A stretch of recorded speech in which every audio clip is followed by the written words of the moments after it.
Malaysia kehilangan seorang negarawan dan tokoh politik berpengalaman yang menyumbang kepada pembangunan infrastruktur negara dan kemajuan masyarakat India berikutan pemergian Tun S. Samivelu, 86 tahun yang menghembuskan nafas terakhir pagi tadi.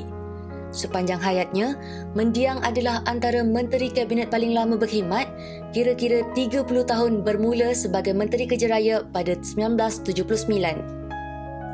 Ketika menjadi Menteri Kerja Raya, Samivelu banyak berperanan dalam membangunkan rangkaian jalan raya serta pengangkutan dalam negara, dan atas daya usahanya itu, beliau dianugerah International Man of the Year Award oleh The International Road Federation pada 1987. Mendiang pernah dilantik sebagai Timbalan Menteri Perumahan dan Kerajaan Tempatan pada 1978. Samivelu pernah menerajui Kementerian Tenaga, Telekomunikasi dan Pos dari 1989 hingga 1995 yang menyaksikan kejayaannya mengendalikan projek penswastaan Jabatan Telekom, Lembaga Elektrik Negara dan Jabatan Pos sebelum kembali ke Kementerian Kerja Raya pada 1995 hingga 2008. Mendiang turut berperanan besar dalam pembinaan Lebuh Raya Utara Selatan dan pembinaan Jambatan Pulau Pinang, manakala pada 2011 Samivelu dilantik menjawat jawatan Duta Khas Malaysia bertaraf Menteri bagi Infrastruktur ke India dan Asia Selatan.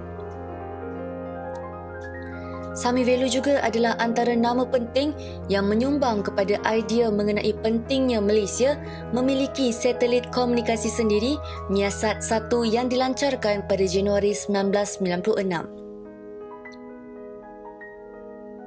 Selain mempertahankan kerusi Parlimen Sungai Siput selama 8 penggal sejak pilihan raya umum keempat, hingga PRU12, ahli politik veteran itu juga banyak menyumbang kepada pembangunan kaum India dan adalah Presiden MIC paling lama iaitu lebih 3 dekad. Samivelu yang pernah menjadi pelakon drama Tamil Natpu pada 1954 dan penyampai berita di RTM pada 1964, terbabit dalam politik sejak 1959 dengan menjadi anggota MIC Cawangan Batu Cave dan memegang jawatan Setiausaha Cawangan itu.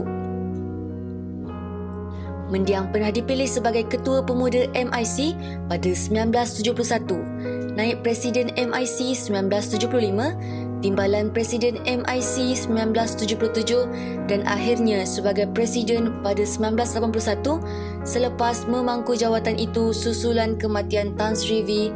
Manickagha Sabhan pada 1979. Pada 1974, Samivelu buat pertama kali dipilih untuk bertanding pada PRU4 dan memenangi kerusi Parlimen Sungai Siput yang disandangnya sehingga 2008. Sebelum tewas kepada calon Parti Sosialis Malaysia, Dr. Michael Jayakumar Devaraj. Dari segi pembangunan bidang pendidikan, Samivelu adalah penggerak kepada penubuhan Maju Institute of Educational Development MIED dan berperanan penting dalam penubuhan Kolej Tafiz Seremban serta Asian Institute of Medicine, Science and Technology AIMST.